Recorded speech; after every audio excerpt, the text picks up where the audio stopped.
পৃথিবীর ইতিহাসে অনেক পরাক্রমশালী বাদশাহ এসেছেন যারা বিশাল সাম্রাজ্য শাসন করেছেন, কিন্তু এমন একজন বাদশাহ ছিলেন যার হুকুম শুধু মানুষ নয়, মেনে চলত বনের পশু পাখি, সাগরের মাছ, এমনকি বাতাসের গতিবেগও।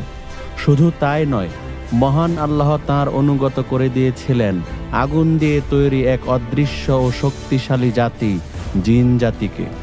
আজ আমরা জানব হযরত সুলাইমান আলাইহিসসালামের সেই বিস্ময়কর রাজত্ব এবং তার মৃত্যুর সেই অলৌকিক ঘটনা, যা প্রমাণ করে দিয়েছিল যে জিনরা গায়েব বা অদৃশ্যের খবর জানে না।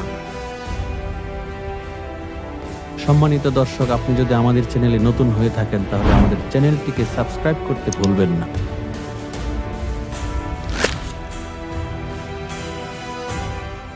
আল্লাহ সুবহানাহু ওয়া তাআলা সুলাইমান আলাইহিসসালামকে এমন এক মুজিজা দিয়েছিলেন যা আর কাউকে দেননি।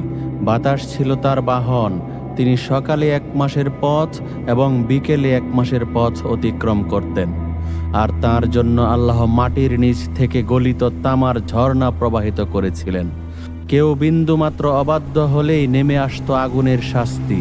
পবিত্র কোরআনের সূরা সাবায় আল্লাহ রাব্বুল আলামিন সেই দৃশ্যটি এভাবে তুলে ধরেছেন: আর আমি সুলাইমানের অধীন করে দিয়েছিলাম বাতাসকে, যা সকালে 1 মাসের পথ এবং বিকালে 1 মাসের পথ অতিক্রম করত। আমি তার জন্য গলিত তামার ঝর্ণা প্রবাহিত করেছিলাম। আর জিনদের মধ্যে কিছু সংখ্যক তার পালনকর্তার আদেশে তার সামনে কাজ করত। তাদের মধ্যে যে আমার আদেশ অমান্য করত, আমি তাকে জ্বলন্ত আগুনের শাস্তি আস্বাদন করতাম। জিনেরা তার হুকুমে এমন সব বিশাল স্থাপনা তৈরি করত যা মানুষের পক্ষে অসম্ভব। বড় বড় মেহরাব, ভাস্কর্য এবং হাউজের মতো বিশাল সব পাত্র। তারা সুলাইমান আলাইহিসসালামকে এতটাই ভয় পেত যে তার উপস্থিতিতে তারা চোখের পলক ফেলারও সাহস পেত না। তারা ভাবত সুলাইমান আলাইহিসসালাম সব সময় তাদের দেখছেন। তাদের এই ভয় ছিল আল্লাহর এক গোপন পরিকল্পনার অংশ।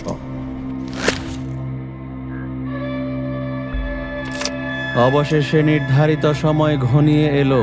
সুলাইমান আলাইহিসসালাম তাঁর ইবাদতখানায় কাঁচের দেয়ালের ভেতর লাঠিতে ভর দিয়ে দাঁড়িয়ে সালাত বা ধ্যানে মগ্ন ছিলেন। ঠিক সেই অবস্থায় মহান আল্লাহ তাঁর রূহ কবজ করে নিলেন।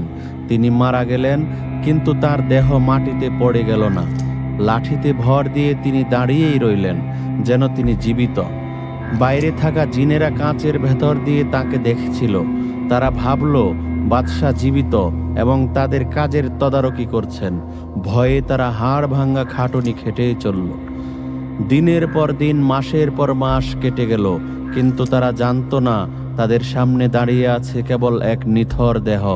আর মাটির নিচে আল্লাহর এক ক্ষুদ্র সৃষ্টি, একটি উই পোকা বা ঘুন পোকা ধীরে ধীরে সেই লাঠিটি কুঁড়ে কুঁড়ে খাচ্ছিল।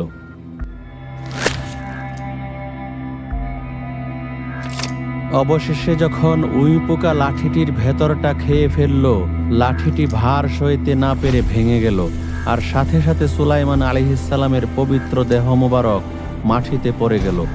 তখন জিনরা বুঝতে পারল তিনি অনেক আগেই মারা গেছেন। তাদের ভুল ভাঙল। তারা লজ্জিত হলো, কারণ তারা দাবি করত তারা গায়েব জানে।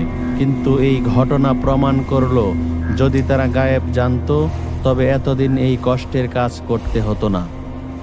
আল্লাহ তাআলা সূরা সাবায় এই ঘটনাটি জানিয়ে আমাদের এবং জিন জাতিকে সতর্ক করেছেন: فَلَمَّا قَضَيْنَا عَلَيْهِ الْمَوْتَ مَا دَلَّهُمْ عَلَى مَوْتِهِ إِلَّا دَابَّةُ الْأَرْضِ تَأْكُلُ مِنْ سَأْتَهُ فَلَمَّا خَرَّ تَبَيَّنَتِ الْجِنُّ أَنْ لَوْ كانوا يعلمون الغيب ما لبثوا في العذاب المهين। অতঃপর যখন আমি সুলাইমানের মৃত্যু ঘটালাম, তখন ঘৃণ পোকা ছাড়া আর কিছুই জিনদেরকে তাঁর মৃত্যুর খবর জানায়নি, যা তাঁর লাঠি খাচ্ছিল। যখন তিনি পড়ে গেলেন তখন জিনরা বুঝতে পারল যে যদি তারা অদৃশ্যের খবর জানতো তবে তারা লাঞ্ছনাদায়ক শাস্তিতে আবদ্ধ থাকতো না। এই ঘটনা আমাদের শিক্ষা দেয়, দৃশ্যমান বা অদৃশ্য কোনো সৃষ্টি গায়েব বা ভবিষ্যতের খবর জানে না। গায়েবের চাবিকাঠি একমাত্র মহান আল্লাহর হাতে। হে আল্লাহ, আমাদের ঈমানকে মজবুত রাখুন এবং শিরক থেকে হেফাজত করুন। আল্লাহুম্মা আমিন।